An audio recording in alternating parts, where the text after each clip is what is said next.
ರಬಕವಿ ಬನಟ್ಟಿ ತಾಲೂಕಿನ ಬಂಡಿಗೇನಿ ಮಠದ ಶ್ರೀ ಅನ್ನದಾನೇಶ್ವರ ಪಾರ್ಥಿವ ಶರೀರ ರಾತ್ರಿ 12 ಗಂಟೆಗೆ ಬಂಡಿಗೇನಿ ಮಠಕ್ಕೆ ತಲುಪಿದೆ.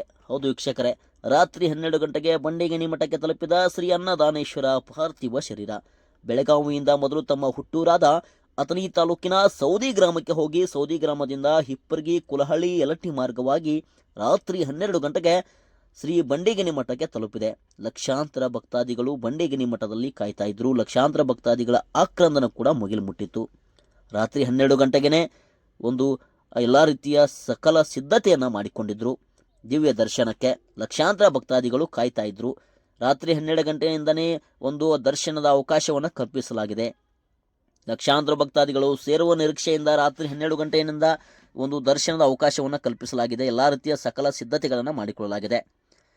ಇವತ್ತು ಸಾಯಂಕಾಲ 4 ಗಂಟೆಯವರೆಗೆ ಒಂದು ಭಕ್ತಾದಿಗಳಿಗೆ ಒಂದು ಅವಕಾಶವಿರುತ್ತೆ. ದಿವ್ಯ ದರ್ಶನವನ್ನು ಮಾಡಿಕೊಳ್ಳೋಕ್ಕೆ ಅವಕಾಶವಿರುತ್ತೆ 4 ಗಂಟೆವರೆಗೆ. 4 ಗಂಟೆಗೆ ವಿಧಿವಿಧಾನ ಪ್ರಕಾರ ಅಪ್ಪಾಜಿಯವರ ಒಂದು ಅಂತ್ಯಕ್ರಿಯೆ ನಡೆಯುತ್ತೆ. ಅಂತ್ಯಕ್ರಿಯೆಯಲ್ಲಿ ಸಾಕಷ್ಟು ಭಕ್ತಾದಿಗಳು, ಜನಪ್ರತಿನಿಧಿಗಳು, ಮಠಾಧೀಶರು ಸೇರುವಂಥ ನಿರೀಕ್ಷೆ ಇದೆ. ಆದ ಕಾರಣ ಎಲ್ಲ ರೀತಿಯ ಸಕಲ ಸಿದ್ಧತೆಯನ್ನು ಕೂಡ ಮಾಡಿಕೊಳ್ಳಲಾಗುತ್ತೆ. ಇಂದು ಸಾಯಂಕಾಲ 4 ಗಂಟೆವರೆಗೆ ಬಂದಂಥ ಭಕ್ತಾದಿಗಳಿಗೆ ದಿವ್ಯ ದರ್ಶನದ ಒಂದು ಅವಕಾಶವಿರುತ್ತೆ, ಮುಕ್ತ ಅವಕಾಶವಿರುತ್ತೆ.